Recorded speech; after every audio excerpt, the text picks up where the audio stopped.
మత్తయి సువార్త 15:28. నీవు కోరినట్టే నీకు అవునుగాక అని ఆమెతో చెప్పాను. ఆమె ఏమని కోరింది?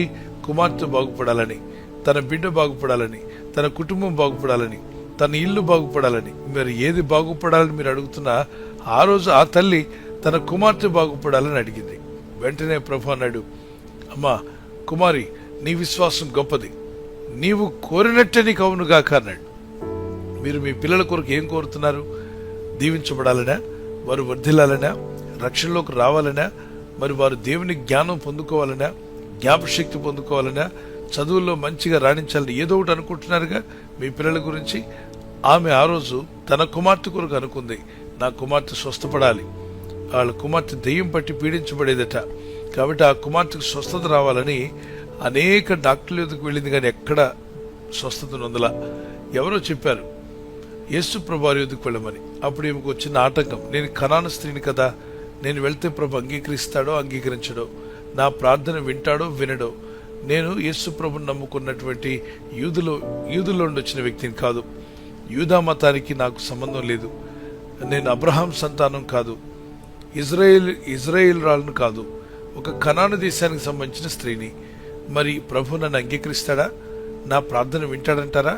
అయితే ఎవరో చెప్పారు, ఆయనకి అలాంటి పక్షపాతాలు ఏమి ఉండవు, నువ్వు వెళ్ళి అడగగలిగితే దేవుడైన ప్రభు నీకు కూడా దయచేస్తాడు, ఆయన విశ్వాసం ఉంచి వెళ్ళమన్నారు. ఆమె విశ్వాసంతో బయలుదేరింది, సంతోషంగా వెళ్ళింది. వెళ్ళి ప్రభు దగ్గర అడిగింది, ప్రభు నా కుమార్తెను బాగు చేయవని. ఈరోజు నేను చెప్తున్నాను పిల్లరా, నువ్వు ఎవరైనా కావచ్చు, నిన్ను దేవుడు ప్రేమిస్తాడు నమ్ము, ఆయనకి అసాధ్యమైందంటే ఏది లేదు. ఇక్కడ ఈ స్త్రీ ఏం చేసింది? మాటి మాటికి అడిగింది, ప్రభు నన్ను స్వస్థపరచు, నా కుమార్తెను బాగు చేయమని మరో వినమని అడిగింది.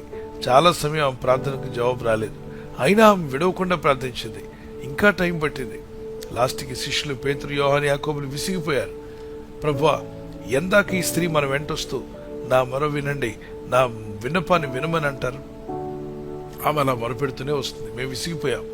ఆమె ఏడ్పులు, ఆమె కేకలు, ఆమె ప్రార్థన వినలేకపోతున్నాం. నీకు వినపట్లేదు యేసయ్య? నీకు వినిపించట్లేదా? ఆమె ఇంతగా కేకలు వేస్తూ ఏడుస్తూ వస్తుంది కదా అన్నప్పుడు ప్రభు ఆమె విశ్వాసాన్ని పరీక్షించాడు. ఆమె విశ్వాసాన్ని పరీక్షించాడు. అమ్మా, నేను పిల్లలకు రొట్టె ఇవ్వడానికి వచ్చాను, అవి ఎలా కుక్క పిల్లలకు వేస్తాను అని చెప్పి అన్నాడు. అంటే విశ్వాసానికి నిలబడుతుందా, వెనక్కి తిరిగిపోతుందా కోపంతో?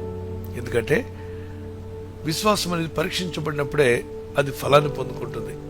ప్రతిదానికి టెస్ట్ ఉంది, blood test, sugar test, BP test.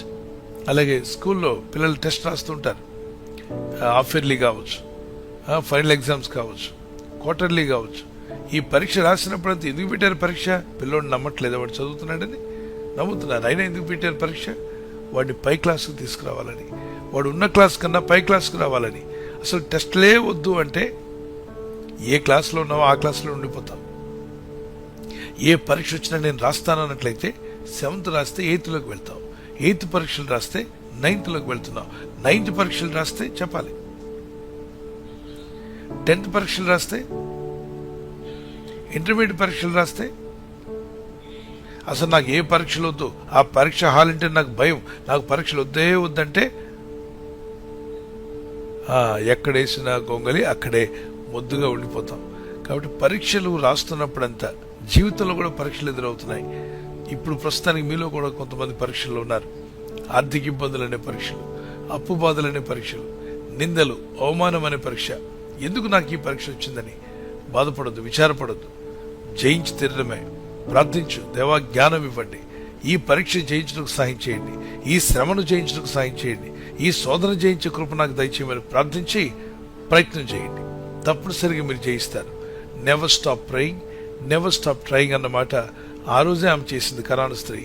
ఆమె పట్టుదలతో ఏమాత్రం విసిగిపోకుండా ప్రభు వెంట వస్తూనే ఉంది. పట్టుదలతో ప్రార్థించండి, జవాబు రాబోతుంది. దేవుని కనికరం చొప్పున మీరు జవాబు పొందుకోబోతున్నారు. లెట్స్ ఆల్ ప్రే. పరిశుద్ధమైన మా ప్రియ తండ్రి, విశ్వాసంతో ప్రార్థిస్తూ ఈరోజు ఎవరైతే ఏకీపించారో వారందరి కుటుంబాల్లో గొప్ప కార్యములు జరిగించండి. వారు కోరినట్టే వారి జీవితాల అద్భుత కార్యములు జరుగునుగాక. నీ చిత్తానుసారంగా నిన్ను ఆశ్రయించిన వారు, నిన్ను ప్రార్థిస్తున్న వారు ప్రతి దినము నాయన ప్రేరిక పట్టుకుని ప్రార్థిస్తుండగా గొప్ప జవాబులు వీరందరికీ అనుగ్రహింపబడుగాక. Thank you lord my god for blessing your people. anoint them father. అభిషేకించు, ఆత్మతో నింపు, శక్తితో నింపు, నీ కృపతో నింపి నీ సాక్షులుగా నిలబెట్టి మహిమ పొందుకోమని, ఈ రాత్రి నెమ్మదితో పండుకొని సురక్షితంగా కాపాడబడినట్లుగా నీ అగ్ని కంచి వేసి మమ్మల్ని కాపాడండి. మీ చిత్తములో కొనసాగే కృప మా అందరికీ దయచేయమని యేసుక్రీస్తు ప్రశస్త నామములో మీరందరికీ చక్కని నిద్ర దయచేసి తెల్లవారు లేచి కృపను మాకిమ్మని క్రీస్తు నామములో అడిగి వేడుకుంటున్నామా పరలోక తండ్రి. ఆమేన్. ఆమేన్. ఈ వాగ్దానం విని ఊరుకోవద్దు. వాగ్దానం విన్నాక ఆమెన్ చెప్పి ఇతరులందరికీ షేర్ చేయండి, లైక్ చేయండి. అలాగే సబ్స్క్రైబ్ చేయని వారందరూ సబ్స్క్రైబ్ చేయండి. ఈ దేవుని మాటలు అనేకులకు చేరవేయండి. Good night. God bless you.